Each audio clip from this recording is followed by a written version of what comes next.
జనసేన అధినేత పవన్ కళ్యాణ్ తను పిఠాపురం నుంచి పోటీ చేస్తున్నట్టుగా నిన్న అయితే అంటే వాళ్ళ పార్టీ ఆవిర్భావ దినోత్సవం సందర్భంగా ఒక మీటింగ్ పెట్టి అనౌన్స్ చేశాడనమాట. కాకపోతే ఇక్కడ జరిగిన విషయం ఏంటంటే ప్రెజెంట్ అక్కడ దొరబాబు పెండెం అనే ఆయన ఎమ్మెల్యే వైఎస్ఆర్ నుంచి. పైగా పార్టీ సమన్వయకర్తగా వంగ గీత గారు ఉన్నారు. ఆవిడ గతంలో ప్రజారాజ్యం పార్టీ నుంచి ఒకసారి గెలుపొంది ఇప్పుడు వైసీపీలో ఉన్నారు. అండ్ వర్మ ఎప్పటినుంచో టీడీపీ అంటే టీడీపీ పార్టీయే తను. టీడీపీ నుంచి బరిలో ఆయనున్నారు. సో, ఇప్పుడేంటంటే ఆయనకి టికెట్ ఇస్తే బావుండని ఆయన అనుకున్నాడు. బికాజ్ అక్కడ మనిషి కాబట్టి. సడెన్‌గా పొత్తుల్లో భాగంగా ఇక్కడి నుంచి పోటీ చేస్తాడా? అక్కడి నుంచి పోటీ చేస్తాడా? అని చెప్పేసి చాలా చాలా చాలా ఐ మీన్ కన్‌ఫ్యూజన్‌లు, డ్రామాలు అయిన తర్వాత లాస్ట్‌కి నేను పిఠాపురం నుంచే పోటీ చేస్తున్నాను అని ఆయన ప్రకటించగానే టీడీపీ శ్రేణుల్లో ఒకంతకు అంటే లైక్ వాళ్ళకంత మింగుడు పడల.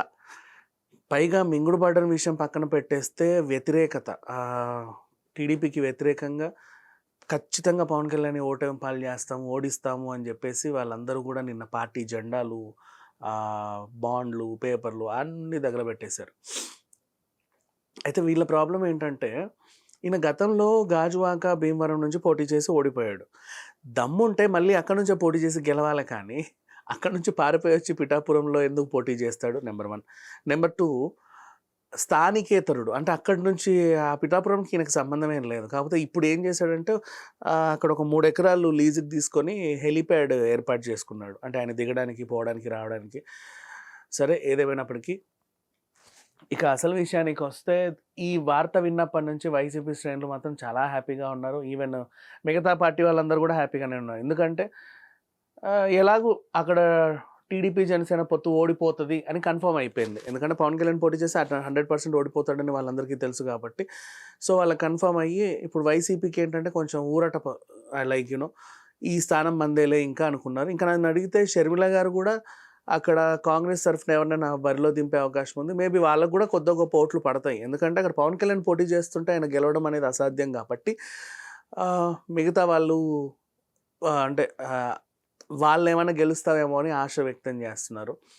ఏదేమైనా మొత్తానికి పిఠాపురం నుంచి పవన్ కళ్యాణ్ బరిలో దిగ్గానే నిన్న రామ్ గోపాల్ వర్మ కూడా ఒక ట్వీట్ చేయడం జరిగింది. నేను కూడా పిఠాపురం నుంచి పోటీ చేస్తున్నాను అని. అంటే అక్కడ టీడీపీ తరఫున ఇంతకుముందున్న క్యాండిడేట్ కూడా వర్మ అని ఆయన పేరు కూడా. ఆయన ఎస్వీఎస్ఎన్ వర్మ సంథింగ్. ఈయన వచ్చేసి రామ్ గోపాల్ వర్మ. అయితే ఆయన ఏమన్నాడు, నేను అక్కడ షార్ట్ ఫిలిం కాంటెస్ట్ ఏర్పాటు చేస్తున్నాను. ఆ షార్ట్ ఫిలిం సందర్భంగా నేను అక్కడి నుంచి పోటీ చేస్తున్నాను అన్నట్టుగా ఏదో రకంగా దాన్ని వివరించుకున్నాడు. ఇక అసలు విషయానికి వస్తే పిఠాపురం నియోజకవర్గంలో మాత్రం టీడీపీ, జనసేన, బీజేపీ ఉందో లేదో మనకు తెలియదు కానీ ఆ పొత్తు మాత్రం ఖచ్చితంగా ఓడిపోతుంది అని చెప్పేసి మిగతా వాళ్ళందరూ కూడా ఖచ్చితంగా ఈ స్థానం మనదే 100% అనే ఒక ఆశని వ్యక్తం చేస్తున్నారు.